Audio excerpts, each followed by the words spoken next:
ആപ്കി അദാലത്തിൽ music director Anu മാലിക്കിന്റെ മേലുള്ള കുറ്റാരോപണം ഇദ്ദേഹം ഓവർ അംബീഷ്യസ് ആണ് എന്നുള്ളതാണ്.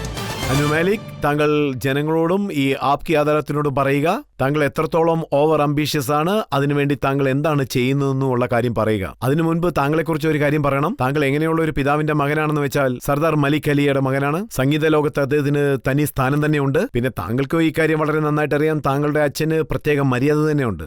അദ്ദേഹം ഒരാളുടെ മുന്നിലും കൈ നീട്ടാറില്ല. തനിക്ക് ജോലി വേണമെന്ന് ആരുടെ മുന്നിലും പോയി പറയാറുമില്ല. എന്റെ അച്ഛനെ നിങ്ങൾ എത്രത്തോളം പുകഴ്ത്തുന്നോ അതിനൊക്കെ അദ്ദേഹം അർഹതപ്പെടുന്നുണ്ട്. അതുകൊണ്ട് മാത്രമാണ് ഞാൻ ഇന്ന് ഈ സ്റ്റേജിലുള്ളത്. എന്റെ കൊച്ചുപ്രായം മുഴുവൻ കലയ്ക്ക് വേണ്ടി ഞാൻ കൊടുത്തിരിക്കും. ഞാൻ അച്ഛൻ്റെ ഒപ്പം പാട്ട് കേൾക്കും. ഇല്ലെങ്കിൽ പോലും ഞാൻ നിങ്ങൾക്ക് അറിയാമെങ്കിലും ഞാൻ പറയാം.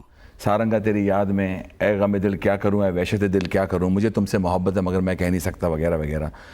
7 വയസ്സ് തൊട്ട് ഞാൻ നോട്ടീസ് ചെയ്തതാ. 9 വയസ്സിൽ ഞാൻ വരുമ്പോൾ 9 വയസ്സ് എനിക്കുള്ളപ്പോൾ എൻ്റെ അടുത്തൊരു നെയ്ബർ ഉണ്ടായിരുന്നു. അദ്ദേഹത്തിന്റെ വീട്ടിലോട്ട് ഒരുപാട് പേര് വരും, പാർട്ടിയൊക്കെ എൻജോയ് ചെയ്യും. അപ്പോൾ എൻ്റെ അച്ഛൻ്റെ അടുത്ത് ഞാൻ ചോദിച്ചു, നമ്മുടെ വീട്ടിലോട്ട് എന്താ ആൾക്കാർ വരാത്തതെന്ന്, നമ്മളെ കാണാൻ എന്തുകൊണ്ട് ആൾക്കാർ വരാത്തതെന്ന് ഞാൻ ചോദിച്ചു. അപ്പോൾ അച്ഛൻ പറഞ്ഞിരുന്നു അദ്ദേഹത്തിന്റെ ഫേവറേറ്റ് ലൈൻ ഒരെണ്ണം ഉണ്ട്, അത് ഞാൻ നിങ്ങളുടെ അടുത്ത് പറയാമോ. कौन आएगा यहाँ किसके लिए आएगा, ऐसे वीराने में आएगा तो क्या पाएगा. ഞാൻ ചോദിച്ചു എന്താ കാര്യം അദ്ദേഹത്തിന്റെ അടുത്ത്.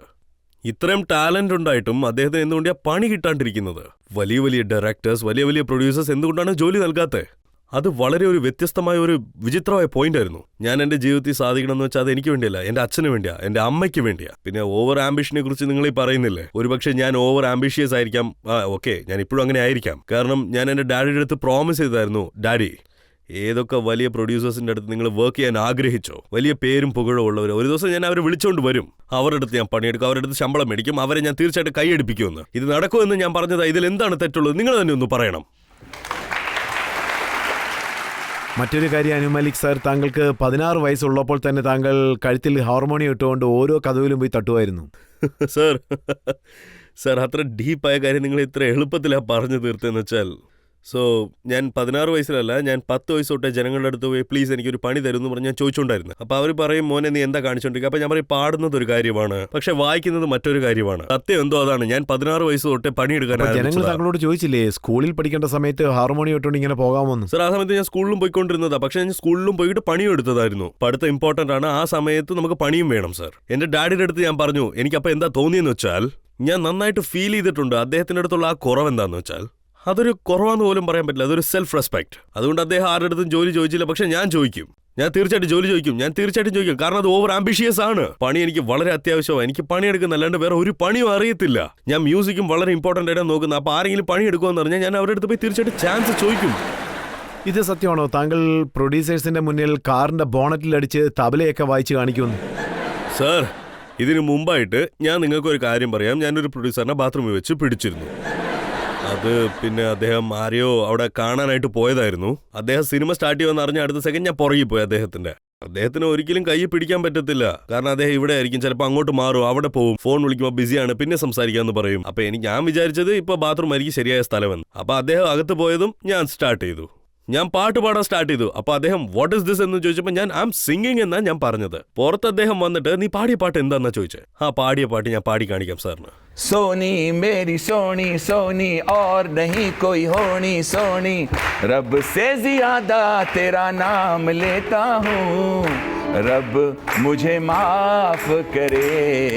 ഇതൊക്കെ തീർത്തതിനു ശേഷം ഈ ലൈൻ എങ്ങനെ കംപ്ലീറ്റ് ചെയ്തെന്ന് വെച്ചാൽ, मेरा इंसाफ करे. ഇത് ബക്ഷി സാർ കംപ്ലീറ്റ് ചെയ്തതാ. വളരെ ഡെസ്പറേറ്റ് ആയിരുന്നു ഞാൻ. കാരണം എനിക്ക് എങ്ങനെയെങ്കിലും ജോലി വേണമെന്ന്. വീട്ടിലാണെങ്കിൽ ഒരു ഭാഗത്ത് ടെൻഷൻ ആയിരുന്നു. പക്ഷെ എനിക്ക് എങ്ങനെയെങ്കിലും ജോലി വേണമെന്ന്, എങ്ങനെയെങ്കിലും ഞാൻ പണിയെടുത്തേ പറ്റൂ, എങ്ങനെയെങ്കിലും ഞാൻ പണിയെടുത്തിട്ട് പോകണം. അത് മാത്രമല്ല ഞാൻ അന്ന് പോയി പാട്ട് പാടിക്കൊണ്ടിരുന്നതായിരുന്നു. അന്ന് ഉമേഷ് മെഹ്റ സാറിനെ ഞാൻ വല്ലാണ്ട് റെസ്പെക്ട് ചെയ്യുന്നു. കാരണം അദ്ദേഹം എനിക്ക് അന്ന് ചാൻസ് തന്നതാ. ഞാൻ എന്താ പറയുന്നതെന്ന് വെച്ചാൽ, അന്ന് ഞാൻ അദ്ദേഹത്തിനെ വളരെ ഡിസ്റ്റർബ് ചെയ്ത് ചാൻസ് ചോദിച്ചില്ലെങ്കിൽ അദ്ദേഹം എനിക്ക് ചാൻസ് തരത്തില്ലായിരുന്നു. ഒരു പ്രൊഡ്യൂസർ എന്നോട് പറഞ്ഞത് താങ്കൾ രാവിലെ ജുഹു ബീച്ചിൽ വെച്ച് അദ്ദേഹത്തിനെ പിടിച്ചിട്ട് ഒരു പടത്തിന് സൈൻ ചെയ്തെന്നാണ്. പ്രൊഡ്യൂസേഴ്സ് ഒക്കെ രാവിലെ വാക്കിംഗ് പോകുമ്പോൾ അവരുടെ മൂടൊക്കെ നല്ല രസമായിരിക്കും. കാലത്ത് നിങ്ങൾ നോക്കുവാണെങ്കിൽ ഇളനീര് കുടിച്ചോണ്ടിരിക്കും അവർ. അപ്പോൾ അവരുടെ മൂടൊക്കെ നല്ല മൈൻഡ് റിഫ്രഷിംഗ് ആയിട്ടുണ്ടാവും. പക്ഷേ 11-11 മണിക്കൊക്കെ മീറ്റിംഗ് ഒക്കെ കഴിഞ്ഞ് നല്ല റൂഡായിരിക്കും അവർ. ആർട്ടിസ്റ്റ് ടെൻഷൻ, പ്രൊഡ്യൂസേഴ്സ് ടെൻഷൻ, സ്റ്റാർസിന്റെയും ഡേറ്റ്സിന്റെയും പിന്നെ ഫൈനാൻസ് ടെൻഷൻ. എനിക്ക് എന്താ തോന്നിയെന്ന് വെച്ചാൽ, ഈ സമയത്ത് പോകുമ്പോൾ നല്ല മൂഡിലായിരിക്കും അവർ. ബീച്ചിൽ നിന്ന് കാറ്റടിക്കുന്നുണ്ട്, അപ്പോൾ അവർ നല്ല മൂഡിലായിരിക്കും. അപ്പം ഞാൻ ഈ സമയത്ത് നല്ല മൂഡായതുകൊണ്ട് ഞാൻ പോയി ഒരു പാട്ട് പാടാൻ നോർത്ത പ്രൊഡ്യൂസറിന്റെ അടുത്ത്. ഞാൻ അദ്ദേഹത്തിന്റെ അടുത്ത് പാടി കാണിച്ചു. അപ്പോൾ പ്രൊഡ്യൂസർ എനിക്ക് സിനിമ ചാൻസ് തന്നു. ആ സിനിമയുടെ പേര് ദൂത് കാ ഗ്യാരസ്. പ്രൊഡ്യൂസറുടെ പേര് സലീം. അദ്ദേഹം കൽക്കട്ടയിലുള്ള ഒരു മനുഷ്യനാണ്. അദ്ദേഹം എനിക്ക് ചാൻസ് തന്നതിന് വളരെയധികം ഞാൻ സന്തോഷപ്പെട്ട് നന്ദി പറയുന്നു.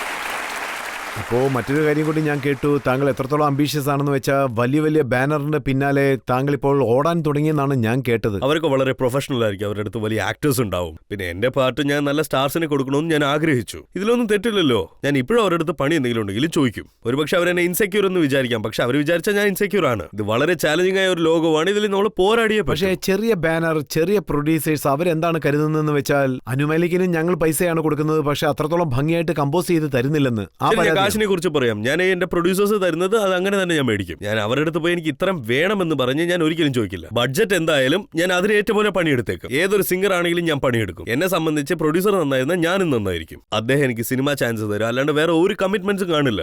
പഴയ പ്രൊഡ്യൂസേഴ്സ് പിന്നെ ഇപ്പോൾ ഉള്ള പ്രൊഡ്യൂസേഴ്സ് പണി തന്നെയാണ്. അത് ഏത് സിനിമയായാലും ഏത് പാട്ടായാലും ശരി. ആൻഡ് ഇമ്പോർട്ടന്റ്, ആദ്യമായിട്ട് ഞാൻ എവിടെ നിന്നാണ് സ്റ്റാർട്ട് ചെയ്തത്, അത് ആരുടെ അടുത്ത് നിന്നാണ് ഞാൻ സ്റ്റാർട്ട് ചെയ്തതെന്ന് വെച്ചാൽ ഏറ്റവും വലിയ കോമഡി ആക്ടർ മോഹൻ ചോടി. ഡാഡിയും അദ്ദേഹം കൂടെ ചേർന്ന് 177 ഒരു സിനിമ എടുത്തോണ്ടിരുന്നു. അന്ന് അദ്ദേഹം അനു നീ ഈ പാട്ട് ചെയ്യ്, അതായത് ഈ പാട്ട് നീ ചെയ്യണം. ഞാൻ ആ മ്യൂസിക് ചെയ്തു. അത് ആഷാജി ആയിരുന്നു പാട്ട് പാടിയത്.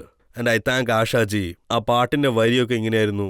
जुल्म सितम पर इतराने वाले तू भी तो एक दिन मिट जाएगा, तेरा जमाना है मैंने माना, मेरा भी एक दिन आएगा. ഞാൻ അവിടെ നിന്നാണ് സ്റ്റാർട്ട് ചെയ്തത്. എനിക്ക് 100 രൂപ കിട്ടി. ആ 100 രൂപയെന്നായിരുന്നു ഞാൻ അന്ന് 6 മാസം ഞാൻ എടുത്തോണ്ട് പോയിട്ടിരിക്കുമ്പോൾ ഓരോ പ്രാവശ്യം ചെക്ക് ബൗൺസ് ആവും. അത് ഓരോ പ്രാവശ്യവും ഇങ്ങനെ എടുത്തോണ്ട് പോകുമ്പോൾ ആ 100 രൂപയ്ക്ക് വേണ്ടി ശരി നിങ്ങൾ ആ പൈസയുടെ കാര്യം വിട്ടേക്ക്. പക്ഷെ ഞാൻ ഈ കാര്യം തീർച്ചയായിട്ടും ചെയ്തുകൊണ്ട് ഇങ്ങനെ ഇരിക്കുമ്പോൾ കണ്ടിന്യൂസ്ലി ഒരു തീരുമാനത്തിലോട്ട് എത്തി. ഏതൊരു പ്രൊഡ്യൂസർ ആയാലും നമ്മൾ പണിയെടുത്തോണ്ടിരിക്കുമ്പോൾ നമ്മൾ നന്നായിട്ട് പണിയെടുക്കണം. അപ്പൊ എന്റെ ആദ്യത്തെ ഫിലിം ഏക് ജാൻ ഏ ഹം, സോനി മേവാൾ, ജീത്തെ ഹേ ഷാൻ സെ, ആവാർഗി, ഇതൊക്കെ എന്റെ സ്റ്റാർട്ടിംഗ് ഫിലിംസ് ആയിരുന്നു. ജസ്റ്റ് ബിഫോർ തേരി കഹാനി ആനായകി, പിന്നെ ബാസിക. ഞാൻ ഏകദേശം എല്ലാ പ്രൊഡ്യൂസേഴ്സിനു വേണ്ടി വർക്ക് ചെയ്തിട്ടുണ്ട്. എല്ലാ പ്രൊഡ്യൂസേഴ്സും എനിക്ക് ദൈവത്തിനെ പോലെയാ. താങ്കൾ പഴയ സിനിമകളെ കുറിച്ചാണ് പറഞ്ഞുകൊണ്ടിരിക്കുന്നത്. അതിന്റെ ഒരു വലിയ ലിസ്റ്റ് തന്നെ എന്റെ പക്കലുണ്ട്.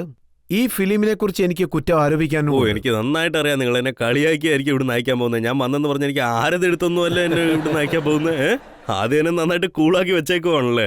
ഇങ്ങനെ പതിയെ കൊണ്ടുവന്ന് സ്റ്റെപ്പ് ബൈ സ്റ്റെപ്പ് ഓരോന്നിങ്ങനെ കൊണ്ടുവന്ന് എന്നെ അവസാനം അയപ്പിക്കാൻ പ്ലാൻ അതല്ലേ?